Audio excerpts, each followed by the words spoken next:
ketemu lagi ya di Dynasty Music Channel. Mudah-mudahan nggak bosan, pelajarannya menarik, makin menarik. Nah, sekarang saya mau membahas yang sebelumnya tentang pembentukan sebuah chord. Saya udah tulis di papan tulis. Nah, sekarang prakteknya. Nah, kita buktikan. Bener nggak sih ini bentuknya chord C? Chord A ya, tadi kita bahas A ya. Nah, bener nggak ini A? Dari mana kita tahu bahwa ini A? Jadi jangan kita belajar, tapi kita nggak tahu bahwa ini adalah A. Ntar kalau kita dibohongin ternyata chord D bagaimana? Gitu. Jadi kita harus tahu dulu ya bentuknya seperti apa. Oke, kita coba. Tadi kita lihat di situ ada A, C sharp sama E ya. Gimana sih cara membentuk sebuah chord di gitar? Di situ ada A, C sharp, E. Tapi kan kalau kayak gini, ini nadanya nggak sesuai. Tapi kan ini tidak berurutan, tidak A, C sharp, E. Itu boleh dibolak-balik, asalkan nada dasarnya A-nya harus ada dulu. Nah, ini kan A. Terus kita cari di senar berikutnya yang paling dekat itu apa nadanya? Oh, ada E. Nah, ini E. Terus cari di bawahnya lagi. Nada apa yang paling dekat? Ada A, C sharp, atau E. Pilihannya ada 3. Kembali ke A, kembali ke C sharp, atau kembali ke E. Ya kan? Berarti kan kita ketemu lagi nanti di sini. Oh, ini A, balik lagi ke A. Nah, kita lanjut ke senar berikutnya. Apa mungkin, Mas, kalau misalkan dalam satu senar ada 2 nada yang kita bunyikan? Gak mungkin. Pasti dia akan pindah ke senar berikutnya atau ke atasnya. Gitu ya, itu harus tahu dulu konsepnya. Berarti kita lanjut ke senar berikutnya ya. Yang belum tadi nadanya apa? E udah, A udah. Yang belum apa? Oh, C sharp yang belum. Kita cari C sharp.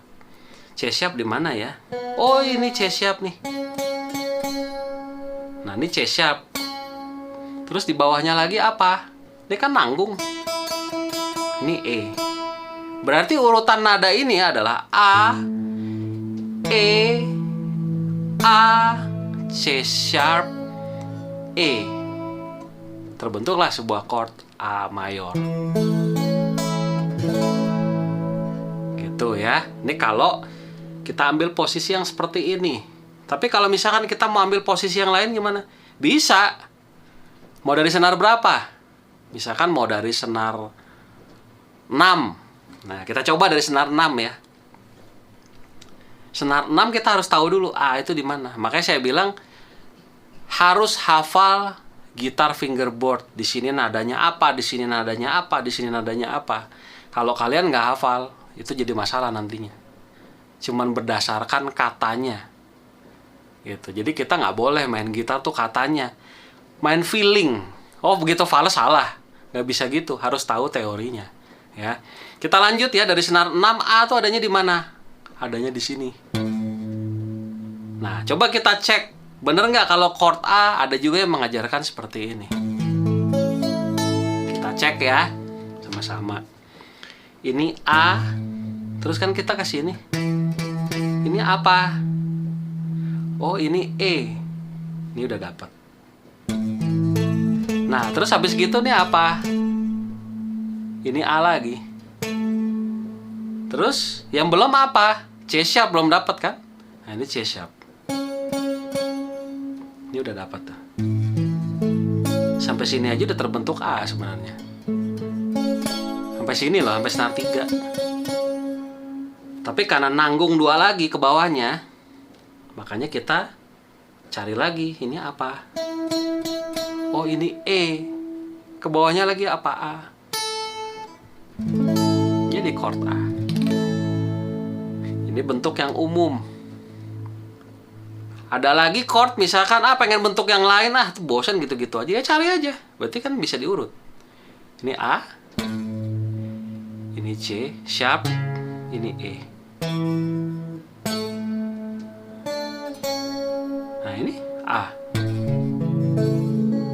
Ini chord A. A, C sharp, E. A, C sharp. Tapi senar 1 jangan dipencet.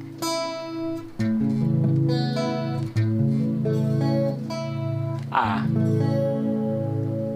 Itu sama-sama senar 6. Ya, terus dari senar 4. Senar 4 umum bisa dilihat. Kita cek dulu, jangan langsung percaya bahwa ini seperti ini, kita cek dulu. Oh, ini A. Oh ya bener A. Terus apa lagi yang paling dekat? Yang paling dekat C sharp. Ya C sharp. Terus ini apa? Oh ini E. Ini A. Oh ya bener berarti A. Gitu.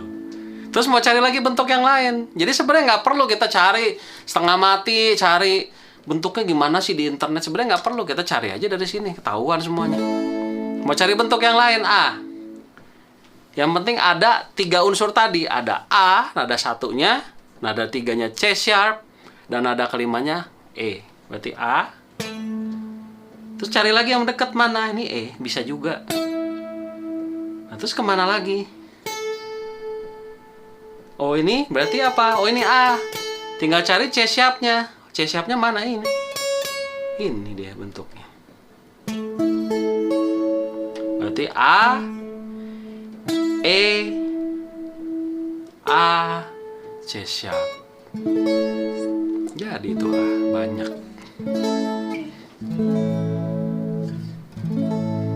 Gitu ya. Itu pembentukan untuk chord mayor. Nah sekarang kita coba mainkan yang berikutnya tadi, relationship chord atau chord keluarganya dari A tadi. Kita coba ya. Apakah ini berlaku untuk semua tangga nada? Ini berlaku. Cuma khusus di triad. Bukan chord extension, tapi di chord triad.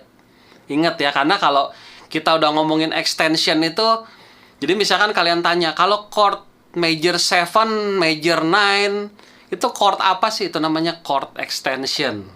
Tapi kalau kita ngomongin masih C, larinya kemana, atau A larinya kemana, itu masih chord triad. Gitu. Jadi harus bisa membedakan antara chord triad sama chord extension. Ya, kita lanjut ke sini ya. Jadi dari A pasti larinya ke B minor.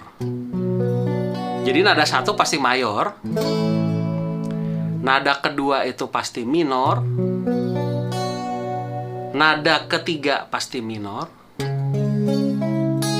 C sharp ya, C sharp minor. Terus ke D mayor. Nada kelimanya E. Terus nada kelimanya E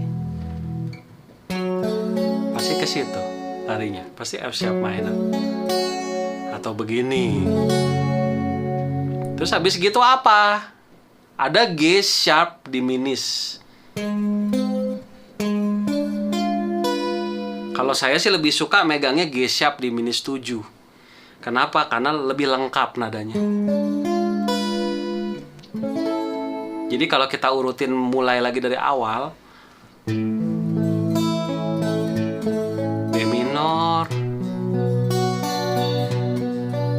C sharp minor, D, E, F sharp minor, terus G sharp diminished 7, KA. Enak kan? Itu berlaku untuk semua tangga nada. Jadi nggak bisa kalian rubah, misalkan, saya pengen rubah 2-nya jadi mayor. Boleh nggak mas? Boleh-boleh aja, cuman konstruksinya jadi berubah semua nanti. Nanti itu panjang lagi ceritanya. Cuman minimal sekarang kalian tahu bahwa 1 itu harus mayor, 2 itu harus minor, 3 itu minor, 4 itu mayor, 5 itu mayor, 6 itu minor, 7 itu diminished, dan kembali lagi ke 1-nya mayor. Nah, lalu bagaimana dengan konsep? Kan suka ada nih, misalkan chordnya A terus ke D7. Itu ada beda lagi ceritanya. Itu kalau udah ngomongin 7, itu artinya kita ngomongin seperti yang tadi saya bilang di awal. Itu namanya chord extension. Otomatis dia berubah lagi. Jadi nggak bisa kita bilang A mayor biasa, tapi harus kita kasih A mayor 7. Nanti baru tuh konstruksinya berubah semua. Nah, itu nanti akan saya ajarkan kemudian. Oke, saya rasa cukup sekian. Mudah-mudahan bermanfaat buat teman-teman semua. Terima kasih.